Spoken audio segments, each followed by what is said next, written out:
Hello, I'm Nathan Judah. That is Wolves reporter. It is Mr. Liam Keane. Liam, we have arrived. We are in Baltimore, and we've just had a delicious lunch. And we are outside Nick's Fish House. Introduced the boy to crab cakes. Delicious. From one of the best places in the city. What did you make of it? Top drawer. Beautiful. All the people on Twitter that told me to try it, you are spot on. It was absolutely amazing. Yeah, full of crab. Nothing like these fish cakes back at home where you've got like loads of potato and a few flakes of tuna or salmon or haddock. This was as good as you're gonna get.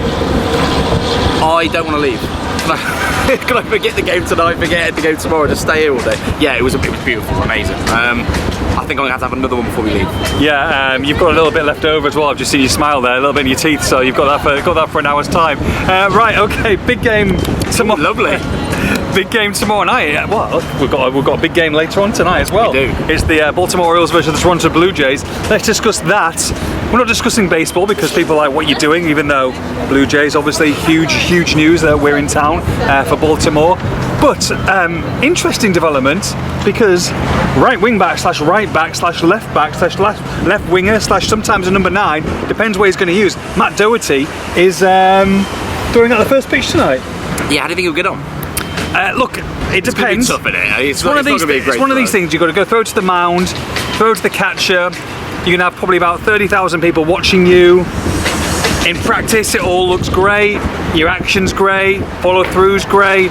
Glides through the air. When the pressure's on, you've got one chance. Can he do it? And I think he said he's a bit nervous, isn't he? I mean, I would be nervous as well. I don't blame him. No, he was talking the talk a while ago. He was like, I might do a slider, might do a curveball, might do a knuckleball. I think I'm just going to wang it in fastball. Yeah, but as he creeps closer to the day, you get a bit more shaky. Yeah, I mean, I'd rather him than me, to be honest. I wouldn't have a clue what I'm doing. That's nice of you. But I'm looking forward to seeing it and seeing how he gets on, to see if he can conquer those nerves. Well, yeah, I mean, you're the biggest, newest baseball fan in the country, aren't you? So you're ready to go. You're an expert. I've always loved the beautiful game. Yeah, beautiful game, love it. It's always been for me. I grew up with a Miami Marlins scarf wrapped around me. Love it. Literally, when you were delivered. literally, as a stork flew in. So yeah, I mean, I'm massive. I actually genuinely looking forward to the game tonight. Yeah. Blue Jays definitely going to win, I think. You're not looking forward to the free food and free drink potentially. Oh no, I wouldn't want that. God no. Could be a messy night. Look, let's preview the game tomorrow. The soccer game tomorrow. Oh, people won't like that. People won't like that. People won't like that. We're in the US. We're in their country. We've got to say it. We've got to say it. Let's bang out all of that. It's Wolverhampton Wanderers. It's Crystal Palace tomorrow night in Annapolis, which obviously is a little bit outside the city. It's about 20 minutes, half an hour away. We're looking forward to it. The stadium looks great. And look, Wolves have got the Stateside Cup on the line here. Ooh. A win, probably a draw, might be good enough. I mean, that's silverware, baby. Absolutely. Another good test for this team. Yeah, it's a late one as well, isn't it? 8 PM local time, which would be about 1 AM, in the UK. You game there? Yeah, my maths is spot on. Yeah, another test, absolutely. I mean, I know West Ham had a few players missing. You'd argue that was a tougher test on paper, but Palace are a good side, and Wolves have not got the best record against Palace back in England. So, yeah, it certainly will be a test. But the way Wolves played, obviously, we spoke to Gary Neal on the podcast, didn't we, this week? Well, yesterday, and it's gone out today. And if Wolves can play in a similar way, I know it'll be a slightly different sign level, which we'll come on to, then Wolves have got every chance of lifting this trophy, and we're going to be going home champions. Big opportunity. In more seriousness, Wolves are so aggressive in that first game against West Ham, pressed really well. Obviously played a back four, which means they've got an extra attacking player on the pitch as well. And with all that combined, they created chances, and they were exciting to watch and good to watch, and obviously scored 3 goals. So if they can find that combination again, in difficult circumstances, obviously with the weather and the delay to the game last time, there's no reason why they shouldn't win. Yeah, look, there'll be no Mateus Cunha. We broke that news this morning, and obviously Gary Neal, when he did speak to us, let us know that on the podcast yesterday. Not going to feature for the rest of this US tour, but still hopeful that he may be available for the start of the season at Arsenal. I mean, look, it's still a blow, isn't it? It's a blow for the US fans, but most importantly, look, we've got to look selfishly towards the start of the season. If Mateus Cunha is ready to go 100% for game week 1, then that's all that matters really at this stage. Yeah, there's no point in risking him in pre-season friendlies here if he's not fit or if it's a risk. It makes no sense whatsoever. Maybe he'll be available for Rayo Vallecano. Obviously, you have to wait and see in just over a week or so's time. And then we've got, as you say, Arsenal away first game of the season, and we've got a tough start. So you have to try and get one of your best players. That's what Mateus Cunha is. You have to try and get him fit and available and ready for the games that matter. And it's a shame for US fans not being able to see him, but he's a very, very good player. Looked very good in that first 30 minutes before his injury against West Ham. Obviously scored the opening goal as well. And you need to just get him ready and available, which is easier said than done. But there are other players that will step up, I would like to think, and have got an opportunity to shine. João Gomez, Pedro Neto, Nelson Semedo, Jose Sarr, all back in training. What are the likelihood we see some of them tomorrow night? So Gary seemed to think after the West Ham game that it'd be unlikely and that we would see all of them, get some minutes against RB Leipzig the weekend.